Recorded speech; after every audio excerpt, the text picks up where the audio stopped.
क्या आप भी डरते हैं कि आपके ख्वाब अगर लोगों को बताए जाएं तो लोग उनका मजाक उड़ाएंगे? ज़िंदगी में कभी कभार हम अपने ख्वाबों का जिक्र करते हुए डरते हैं। हम खौफजदा होते हैं कहीं लोग हमारे ख्वाबों का मजाक ना उड़ाएं। क्या वजह है कि लोग हमारे ख्वाबों का मजाक उड़ाते हैं और हम क्यों खौफजदा रहते हैं? इस वीडियो में इस पे बात करेंगे। बहुत शानदार और अच्छी वीडियो है। आपके बड़े बड़े ख्वाब जब छोटे जहन वालों के अंदर जाएंगे, जब छोटे जहन वालों को आप बताएंगे तो वो उनका मजाक ही उड़ाएंगे और क्या करेंगे। ये कुदरती बात है। अपने बड़े ख्वाब बड़े जहन वालों को बताएं। जैसे कि ये आपके ख्वाब हैं और ये आप जिसको बता रहे हैं उसका जहन है। तो जब आपके ख्वाब उसके जहन के अंदर जाएंगे नहीं तो वो आपका मजाक ही उड़ाएगा फिर, और क्या करेगा। अपने बड़े ख्वाब बड़े जहन वालों को बताएं। जब आप अपने बड़े ख्वाब बड़े जहन वालों को बताएंगे तो फिर आपके ख्वाबों की कदर की जाएगी, आपको अप्रिशिएट किया जाएगा, आपकी हौसला अफजाई की जाएगी। लेकिन मसला क्या है कि हमारे इर्द गिर्द तो ज्यादा छोटे जहन वाले लोग हैं, तो उनको क्या किया जाए।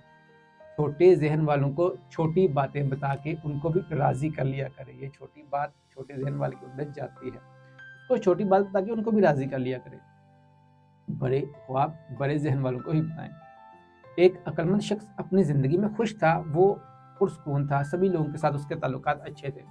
एक शख्स ने पूछा कि आप इस साथ ताल्लुकात सभी लोग के अच्छे कैसे हैं? कोई ना कोई अख्लाफ हो जाता है, बात हो जाती है, कोई आपको अच्छा नहीं कहता, लेकिन आपके ताल्लुकात तो सभी के साथ अच्छे हैं, क्या वजह है? अक्लमंद शख्स ने कहा कि मैं किसी के साथ बहस व तकरार नहीं करता। जो भी कुछ कहता है तो मैं कहता हूँ कि आप ठीक कह रहे हैं। अगर मुझे कहता है कि ऐसी बात है तो मैं कहता हूँ कि हाँ बिल्कुल ठीक ऐसा ही है, आप ठीक कह रहे हैं। पूछने वाले ने कहा अक्लमंद शख्स से, फिर भी आपको कोई दलील तो देनी चाहिए ना। अगर आपके पास इल्म है, हिकमत है, आपको पता है कि ये बात वो गलत कह रहा है, तो उसको साबित करने के लिए कोई दलील देनी चाहिए आपको। तो अक्लमंद शख्स ने कहा कि आप ठीक कह रहे हैं। बहस और तकरार नहीं करने किसी से। आपके अल्फाज कीमती हैं तो कीमती शख्स को ही बताएं।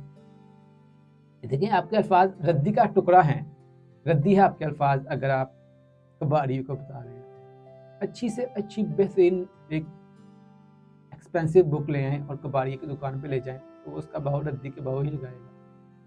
वो उसको नहीं समझेगा कि ये कितनी कीमती है, इसके अंदर क्या है। वो कबाड़िया है। बड़े ख्वाब बड़े जहन वालों के लिए, छोटे ख्वाब छोटे जहन वालों के लिए। छोटी बातें छोटे जहन वालों को बताएं और अपने बड़े ख्वाब बड़े जहन वालों को बताएं। आपके ख्वाब हैं, इनको हकीकत भी आप नहीं कर